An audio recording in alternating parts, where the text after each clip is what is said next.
Olá! Então, estamos de volta com esta série muito especial, falando da criança em casa e na escola. No vídeo anterior, né, falamos dos caminhos cognitivos, das questões da base natural de inteligência ativa, emocional e racional. E hoje nós vamos falar sobre uma continuidade nos caminhos cognitivos, fazendo primeiro quebrar algumas crenças cristalizadas. Estávamos aqui pensando, antes de gravar o vídeo, nos mitos que já foram derrubados, né? Por exemplo, um dos mitos assim mais clássicos que existem foi da frenologia. A frenologia dizia-se, né, que nós, que a partir do formato da nossa cabeça, formato do nosso cérebro, era capaz de dizer, traçar nossa personalidade e até ditar as nossas habilidades. Ainda bem que isso caiu por terra. Assim acontece com diversos mitos.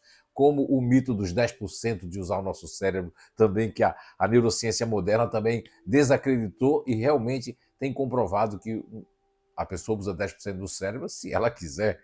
Se ela não ler, se ela não estudar, se você começar já com o seu filhinho, com a sua filhinha, já desde tenra idade, a acostumar a não praticar certos conhecimentos, a não usar o cérebro, realmente pode ser que todos nós podemos usar só 10% se quisermos. Agora, e outros mitos que caíram, como dizer que só o ser humano que tem digitais únicas, depois viram que os chimpanzés também têm digitais únicas, depois outros tipos de animais também têm digitais únicas. Então, olha só, isso tudo são mitos que são quebrados.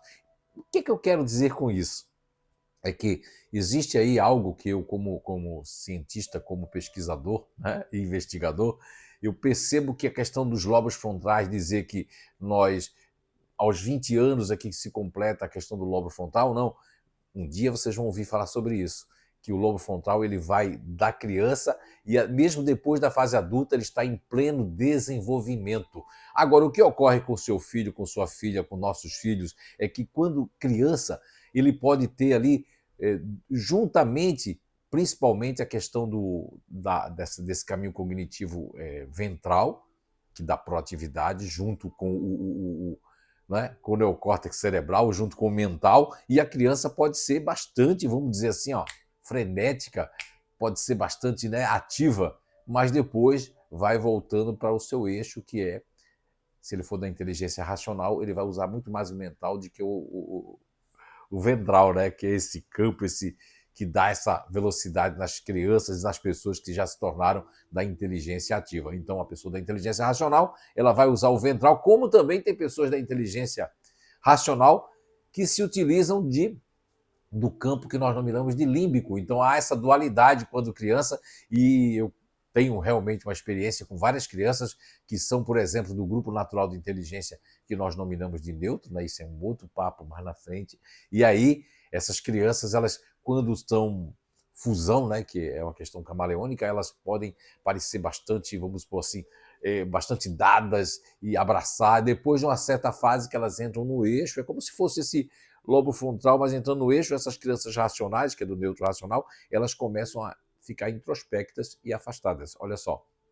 Então, isso quer dizer que quando nós somos crianças, tanto em casa como na escola, nós vamos estar desenvolvendo duas atividades paralelas no nosso cérebro.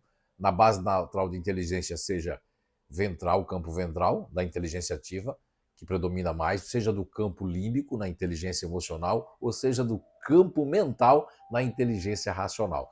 Todos nós somos inteligentes e as crianças, tanto em casa como na escola, elas podem desenvolver. Por exemplo, crianças que são da inteligência emocional, elas podem ter o campo límbico em primeiro plano, mas está juntamente ali com o campo, seja ventral ou um campo mental. Isso vai dar uma diferença nessa criança. Se a criança tiver o campo límbico e o mental em segundo plano, o que é que vai ocorrer com essa criança? Ela vai ser muito observadora, ela pode ser muito crítica, ela pode guardar cada detalhe da sua infância, do que o tio, a tia, o pai, a mãe fez. Ela pode realmente, né, guardar aquilo numa memória episódica muito forte, essas crianças da inteligência emocional, e guardar inclusive coisas mais de casa ou mais da escola. Vai depender. Se em casa eu sou mais quieta ou mais quieto, na escola eu sou mais solto, eu vou guardar mais coisas de casa do que da escola. Se na escola eu sou mais quieto e em casa eu sou mais solto, eu vou ter uma memória episódica mais da minha escola do que da minha casa.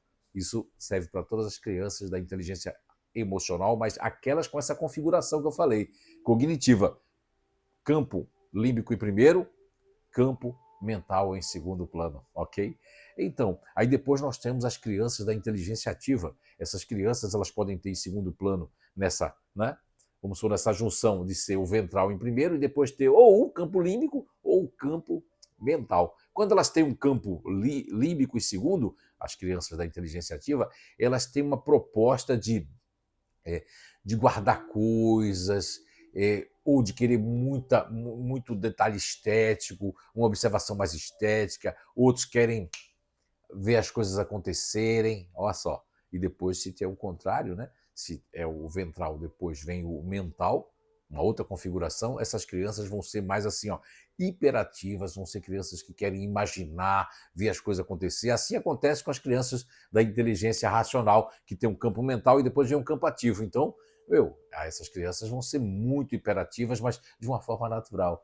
Não existe nenhum problema, nenhuma característica, porque nós todos somos inteligentes. E as crianças, elas têm uma configuração cognitiva, os mecanismos cognitivos diferenciados. Então não podemos criar um padrão. Aí vem a questão do mito, todos esses mitos que criaram padrões de comportamento, padrões de educação, que o mais correto é ser assim, quem não é desse jeito, aí tem um TDAH, quem não é daquela forma é um semi-autista, é autista tal. Não, gente, olha só, nossas crianças são perfeitas.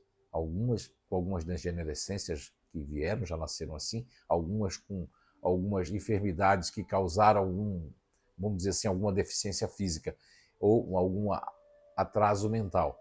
Mas nós temos que saber conviver com as diferenças. Então, no nosso próximo vídeo, na nossa série, tem muito mais informação para você.